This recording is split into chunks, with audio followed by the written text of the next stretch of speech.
langkah geraknya KPK ini kan kepemimpinan yang di periodik sekarang ini sifatnya banyak pencegahan.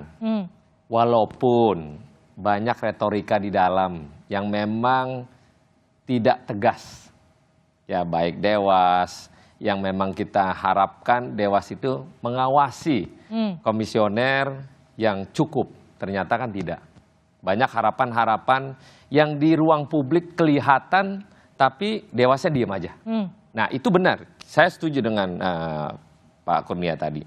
Tapi kalau yang namanya pencegahan yang dilakukan oleh komisioner sekarang, saya pastikan dialah kerja cara pencegahan.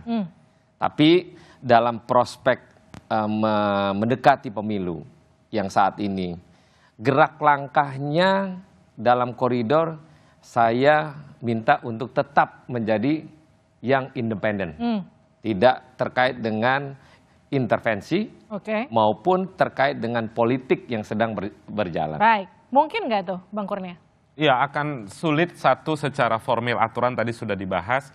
Kemudian yang kedua tadi ya soal bagaimana tindakan pimpinan KPK. Karena begini, kalau kita bicara tentang Komisi Pemberantasan Korupsi, seluruh aspek kerjanya, baik penindakan, pencegahan, koordinasi, supervisi, itu ada di pimpinan KPK. Maka pertanyaannya adalah, apakah kita layak mempercayai penegakan hukum kepada 5 komisioner KPK hari ini?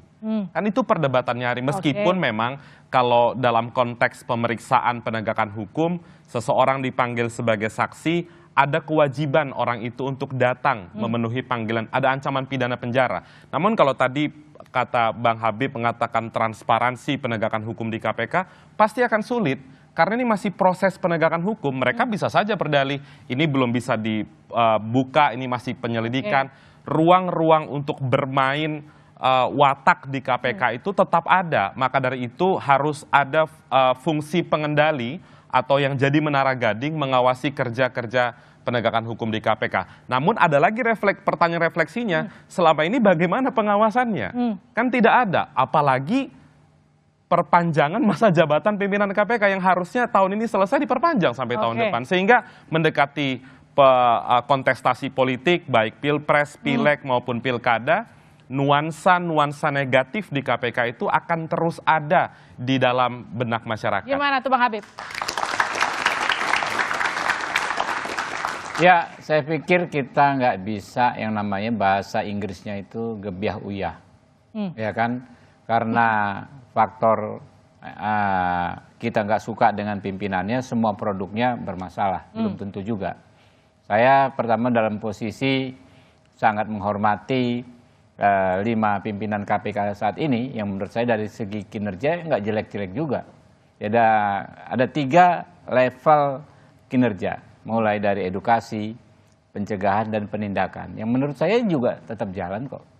Jadi kalau dengan pola pikir bahwa apapun produk dari KPK periode ini itu bermasalah karena pimpinannya yang tidak disukai itu tersebut dianggap bermasalah, masa kita mau mempersoalkan misalnya banyak sekali OTT yang dilakukan, lalu kita anggap itu semua bermasalah. Lalu pengusutan kasus-kasus ada berapa kepala daerah dan lain sebagainya. Lalu kita mau berpihak pada ini apa namanya nggak benar nih orang ditangkap, nggak begitu. Karena KPK itu kan bukan hanya 5 pimpinan tersebut. Saya yakin para penyidik ya para penyelidik di sana tetap bisa juga bekerja berdasarkan ketentuan hukum yang berlaku. Kalaupun ada kritikan, ya, kalaupun kita ingin mengkritisi ya tentu boleh sekali, dan itu memang sangat dibutuhkan. Ya, seperti rekan-rekan ICW menyampaikan kritikan itu bagus sekali, nggak ada masalah.